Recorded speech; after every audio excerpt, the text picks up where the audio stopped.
everybody, and welcome to the Wednesday version of PT on Ice. My name is Christina Previtt. I'm one of the two lead faculty for the Modern Management of the Older Adult course. I'm sorry, my tripod is all over the place. I thought I had it. There we go. We're good. I hope you guys are having a wonderful, wonderful Wednesday. It's been really busy in the MMOA world. We are working on some updates to the Modern Management curriculum that we're really excited about. And we are going to be in Asheville, North Carolina, the end of June 22nd. Good morning, Kelsey. And we have our online version of the MMOA course starting June 9th. So if you guys are interested in jumping onto the online 8-week cohort of Modern Management of the Older Adult, you should definitely do that because our next cohort is starting very soon and it's looking like it is going to be a ton of fun. It always is. So today I thought that I would talk to you guys about exercise snacks. So one of the things that comes up a lot when we start talking about exercise prescription for the older adult, especially for people who are in home health, skilled nursing facilities, acute care, is that Christina, Dustin, these exercise prescription guidelines are fantastic. This loading is great, but I can barely get my clients to want to do PT with me at all, not to mention doing these high intensity interval type circuits. And so what can we do about that? And so I started deep diving a little bit into Martin Gibala's literature. So if you guys don't know who Marty Gibala is, he's actually a Canadian researcher out of McMaster, which, fun fact, is where I am doing my PhD. But he started with a study that was published in 2012 that said even a minute of all-out exercise can make you fitter. And so it wasn't a 1 minute all-out sprint. It was actually 3 20-second sprint intervals with, I think, a 3-minute rest in between was his original protocol. So basically, it was a minute of work, and he showed that in previously inactive, healthy young adults that you could see improvement in VO2 peak as well as aerobic capacity and power output, which is super interesting, right? Because we are looking at, our guidelines, which say 150 minutes of moderate to vigorous activity, 30 minutes a day.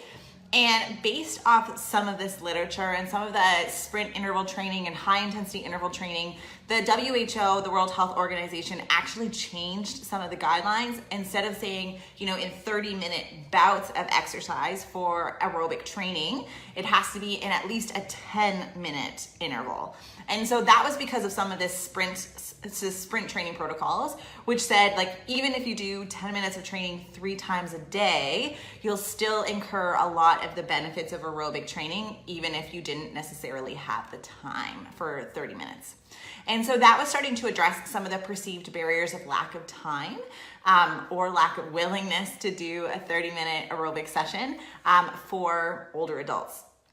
And so what about exercise snacks? So what they've done with this literature is they've gone from, 3 times a week, we're going to do this 3 by 20 seconds with a 3-minute protocol. It's going to take about 20 minutes to warm up and cool down, but by the time you get in there, do your 3 intervals and leave. What about if we just do 1 20-second interval at 3 different times throughout the day? So I thought this was a really interesting study because they called it sprint snacks. So they took individuals who were previously inactive, were not doing any sort of aerobic training or competitive sport between the ages of 18 and 35, and they got them to do these exercise snacks. So they compared it to sprint interval training. So they got one group to do 3 20-second intervals throughout a day, 3 times a week for 6 weeks, and compared it to a sprint interval training where they did more of a kind of a HIIT protocol, where I believe, I have it here so that I didn't forget. So they had 2-minute warm up, they did a 20-second sprint, 3-minute recovery, and they did that a couple of times. So they did it all in one chunk, and then they compared. And what they showed was that in 6 weeks, both groups incurred VO2 peak improvements. Both had improvements in power output, and both improved their time in a 150 kilojoule watt aerobic test. and there was no between group differences. So both of them improved over time, but there was no significant difference between the sprint snacks and the sprint interval training. And so this was really interesting to me because it showed that, for example, if I have an older client who does not want to do exercise, then I would say, okay, give me 5 minutes. And then you do a little bit of a warm up, you do an all out effort, and all out is totally relative. We can do an RPE scale, and then you do a little bit of a cool down and say like, that's it, you're done. I'll come back in a couple of hours. And so the rest interval in this study was between 1 hour and 4 hours. That being said, it was only 6 weeks, and there was there was differences. The snack group was a little bit less than the interval training group, and I have to question if the study was a little bit longer, if we would start to tease out some of those differences. But the clinical take home that I had was, if I have a client who does not want to do aerobic stuff with me, and I want to put him on a cardiac rehab protocol, for example, can I at least do this and start to see some benefits, start to see some recovery, start to see some improvement from a cardiovascular perspective? And then once they feel a little bit more empowered, potentially a little bit more confident in their capacity to be able to do this type of interval work, then I can start to increase the duration. And this is not to say that low intensity steady state or moderate intensity steady state isn't beneficial, because it absolutely is. This is for examples, which we get a lot in the older adult course when we're talking with clinicians in different settings about how do we get people to do at least something. And so this was a really great study that kind of looked at that. And so I know you're probably thinking, Christina, this was in inactive individuals between 18 and 35. This protocol has been validated in people who were active, people who are inactive, people who are overweight, and people who have type 2 diabetes. So they're starting to expand the patient population that they are using this protocol with. But fair point, this has not been done with older adults. And so actually in today's Hump Day Hustling, you're gonna see a study about high intensity concurrent training in older adults. And so I'm kind of blending these two to give a clinical impression that is going to help me with practice. And so this study was published, I believe it was in March, in the Journal of Strength and Conditioning Research, and was looking at doing high intensity interval training where you were doing 20 seconds of work, 40 seconds of rest, and you were alternating between an endurance and a strength-based movement, and compare that to a low intensity aerobic training program, which actually had about 40% increased volume in terms of the time that it took to complete the program, and they compared the results. The really interesting part about this, so from an exercise perspective, I'm gonna take one like kind of aside, is that oftentimes people say concurrent training is better because they compare aerobic and strength training to aerobic alone or resistance alone. But what can happen as a product of that study is that people can be doing twice the amount of training because they do 60 minutes of aerobic and 60 minutes of strength. So one of the positives of this study is not only did they match the time, they actually said we got the concurrent high intensity mixed program done faster than the aerobic program. And so what they showed was that this was safe and that you saw improvements in muscle mass, body composition, fat-free mass went down, as well as gait speed went up in older adults who were doing this concurrent type of training. So over the study period, they started doing 20 seconds of work, 40 seconds of rest, alternating between an endurance and a strength exercise. And I was actually really impressed by the strength exercises that they were getting individuals to do. So the average age in the study was 71 to 73. So we have a community dwelling older adult population, albeit relatively healthy. But they were having people doing medicine ball chest passes, farmer's walks, resistance band shoulder presses, hip marching, bench step-ups, resistance band rows, and they were alternating that with endurance exercises, and they were going through the circuit without any break other than the prescribed interval.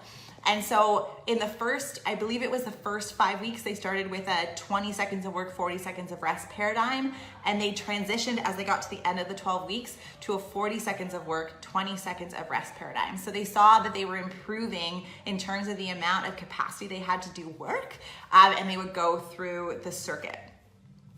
So they showed all of these great cardiovascular strength and body composition improvements in the high intensity group, more so than the control group, and there were statistically significant differences between groups. So both improved, but there was enough of an increased improvement in the concurrent training, the high intensity group, that they were significantly different than the control.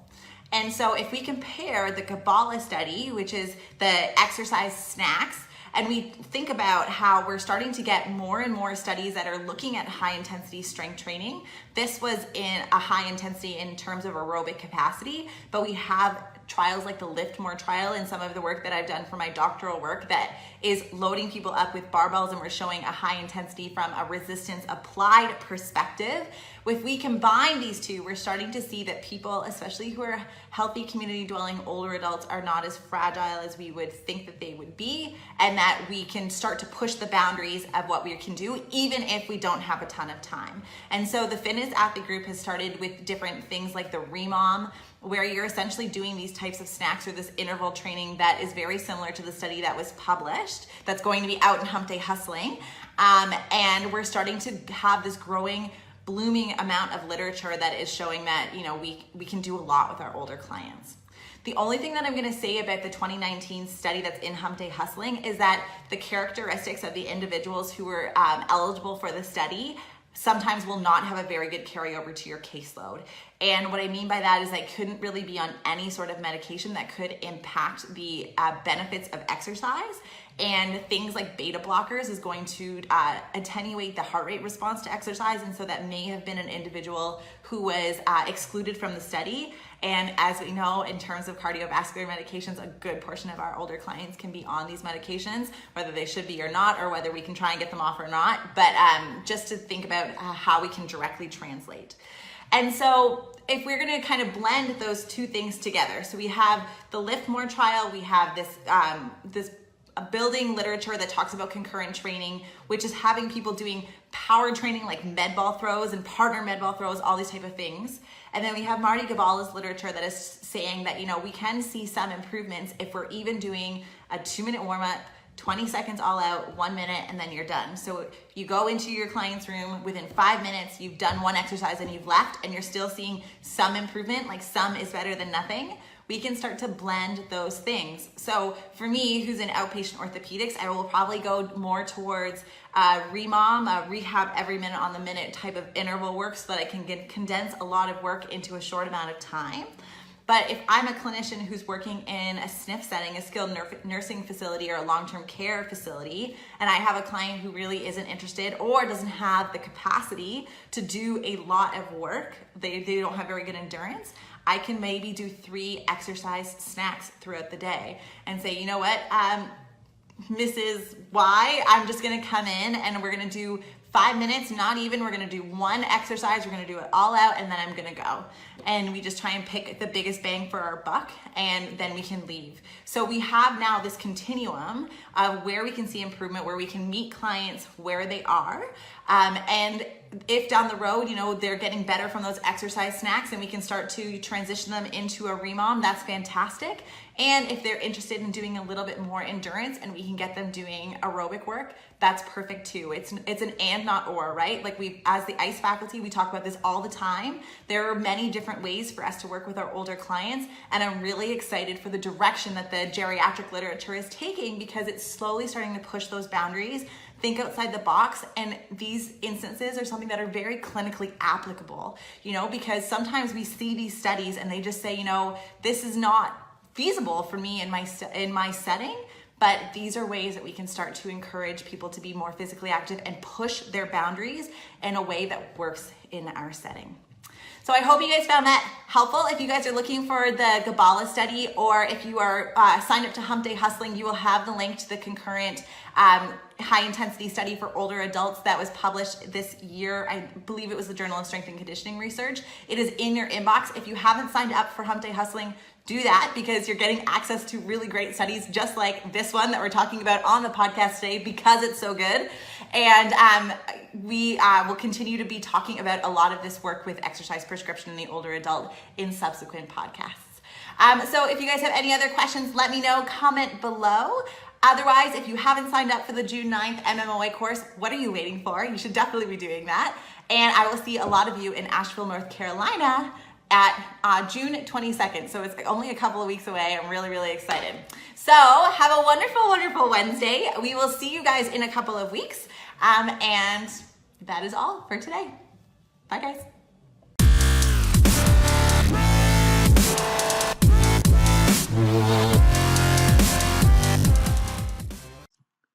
Hey, thanks for tuning in to the PT on Ice Daily Show. If you enjoyed this content, head on over to iTunes and leave us a review. And be sure to check us out on Facebook and Instagram at the Institute of Clinical Excellence. If you're interested in getting plugged into more ICE content on a weekly basis while earning CEUs from home, check out our virtual ICE online mentorship program at ptonice.com. While you're there, sign up for our Hump Day Hustling newsletter for a free email every Wednesday morning with our top 5 research articles and social media posts that we think are worth reading. Head over to ptonice.com and scroll to the bottom of the page to sign up.